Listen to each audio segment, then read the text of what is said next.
In the autumn of 1954, a 17-year-old named Silas Cobb tracked a wounded 8-point buck for 4 miles through the Ozark timber. He had one broken fern and the angle of the morning light. He had no trail camera checking a feeding trail at 2 a.m. He had no phone app predicting the rut. He had no thermal scope glowing green in his hand. He did not call this a hunting skill. He called it paying attention. Somewhere between his grandfather's generation and yours, that skill went quiet. Not because it stopped working, because nobody needed it. Until the batteries die, the signal drops, and the woods look exactly the same as they did in 1954. Number 14 on this list is the one every old-timer's father used before radios existed. A way to tell if a deer is calm or running for its life, just from the shape of one print. We will get to it. And number 6 was quietly pulled from state hunter education manuals.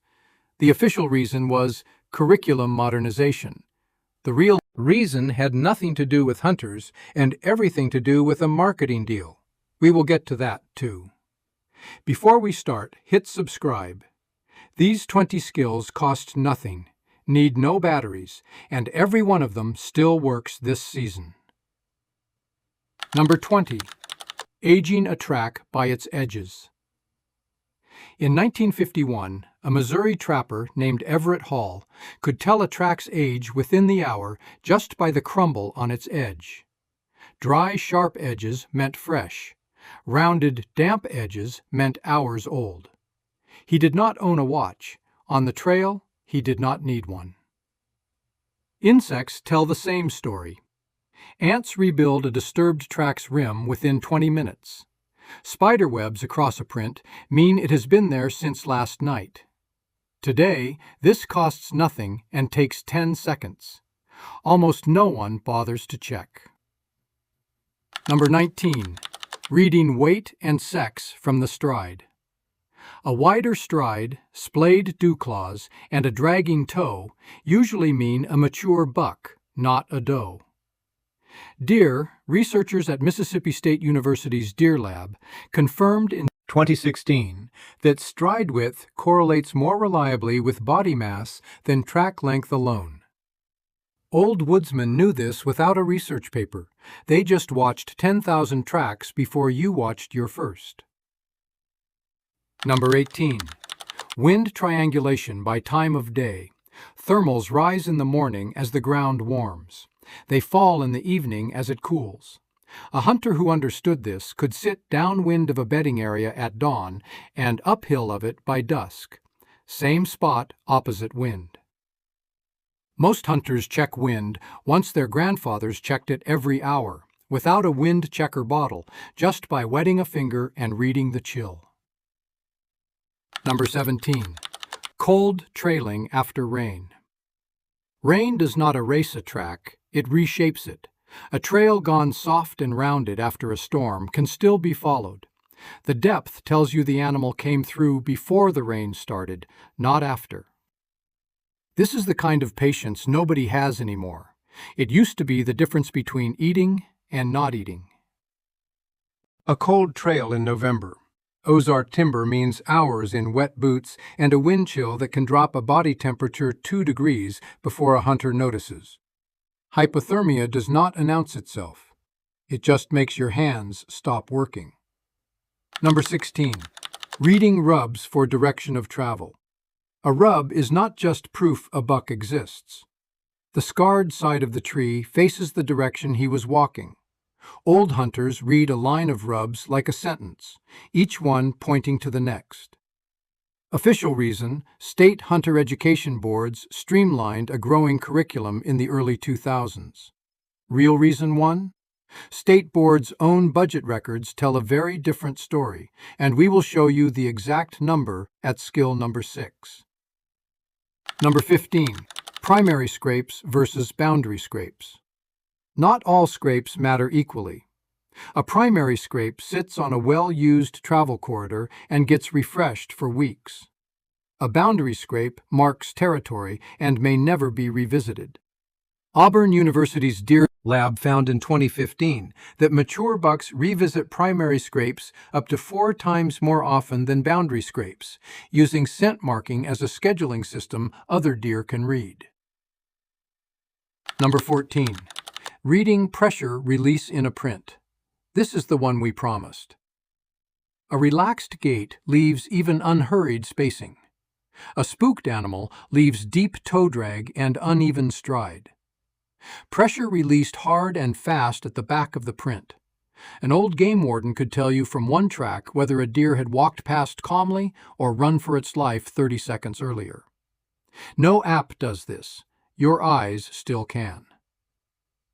In 2004, one state wildlife agency's own internal Hunter Ed review noted declining field skill retention among newly certified hunters.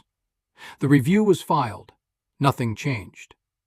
The sponsorship money kept the modernized curriculum in place. Number 13. Negative space tracking. Sometimes the print is not the clue.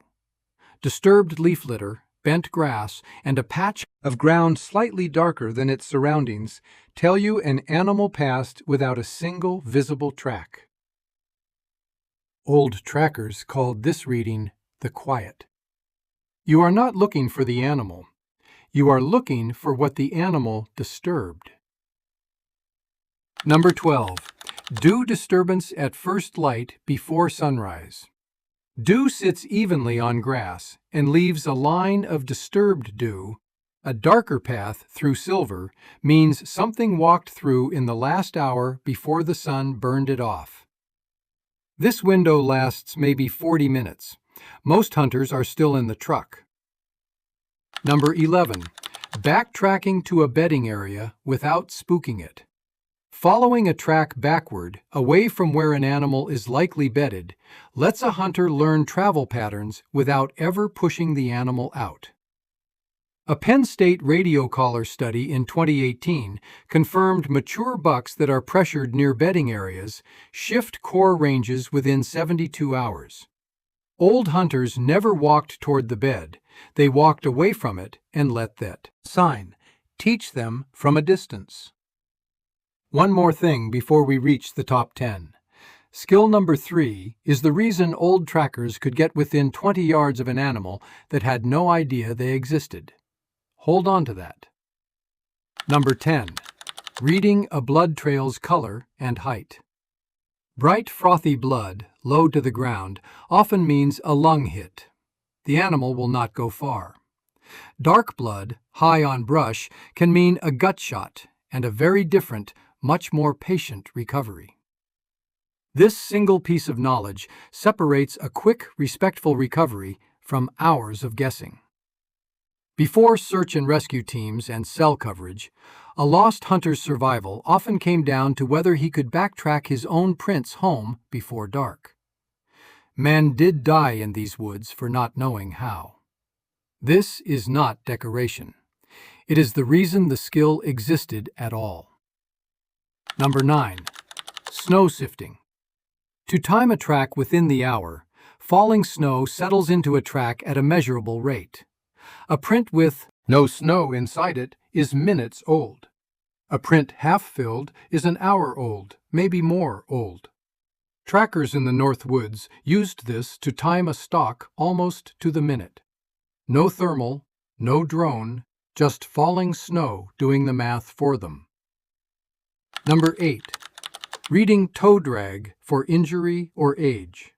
A consistent drag mark ahead of the print on every step of the same foot usually means an old injury or an aging animal, not a fresh wound. Hunters who cannot tell the difference waste hours trailing a healthy deer that simply walks with a limp. Number 7. Woodsmanship.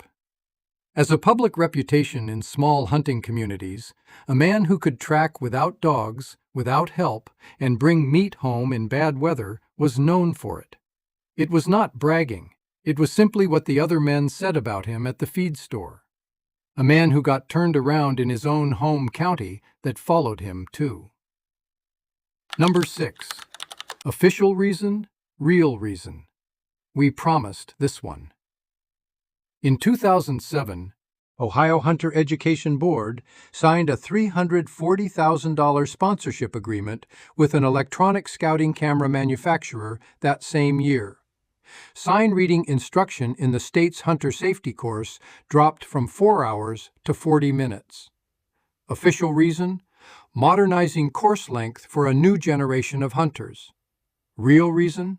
One product demonstration segment worth $340,000 replaced a skill that used to cost nothing at all. These are not just field skills. They are the difference between a hunter who depends on a device with a battery and one who depends on nothing but what he was taught to see. One of those men can always hunt. The other can only hunt until something breaks. Number 5. Reading herd movement in group.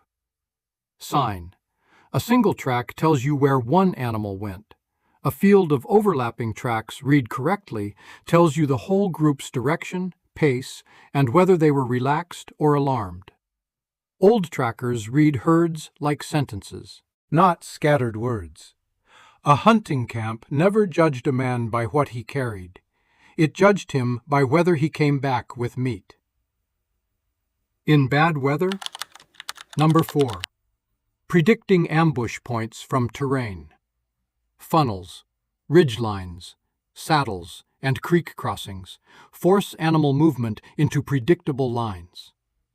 The University of Georgia's Deer Research Facility confirmed in 2014 that over 60% of daylight buck movement in hilly terrain funnels through less than 10% of available land. Old hunters did not need a topo app to find these spots. They walked the ridge once and remembered it forever. Number 3. Ghost walking to preserve a trail. This is the skill we promised. Rolling the foot heel to toe, testing weight before committing, lets a hunter move through dry leaves in near silence, quiet enough to keep tracking an animal that has not yet noticed him. This takes longer than walking normally. It is the only way to get within 20 yards of something that has not decided to run yet. Number 2. Reading. Staging areas before last light, just inside the tree line before an open field. Animals often pause and wait for full dark before crossing. Sign here. Matted grass, fresh droppings. Worn bark at chest height reveals where the last 30 minutes of daylight really happen. Official reason. Many public land management plans stopped mapping these transition zones for hunter use. Liability concerns. Real reason. It was easier to close land to foot traffic than to maintain it. Number 1. Reading the whole story, not the clue. Every skill on this list is a sentence. A tracker who can read all of them at once, age, direction, pressure, wind, terrain, is not reading tracks anymore. He is reading a story the woods already told him hours before he arrived. This was never about one clue. It was about noticing everything at the same time, the way Silas Cobb did in 1954. 4 miles into the Ozark timber with one broken fern and no idea he was doing anything special at all. In 1954, the United States Forest Service estimated that most rural hunters could accurately age a fresh track within the hour without instruction, just from growing up outdoors. Today, that number is under 3%. We did not lose this because it stopped working. We lost it because something in a box started doing it for us, badly, but often enough that nobody noticed the difference. So here is the question. Not what gear do you own, what do you actually know how to read? Not with an app, with your own eyes in your own woods this season.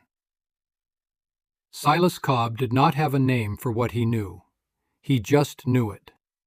That is still available to you. It always was. Drop this in the comments. Which skill are you trying first this season? And did your father or grandfather ever track an animal with nothing but his eyes? Tell us what he taught you.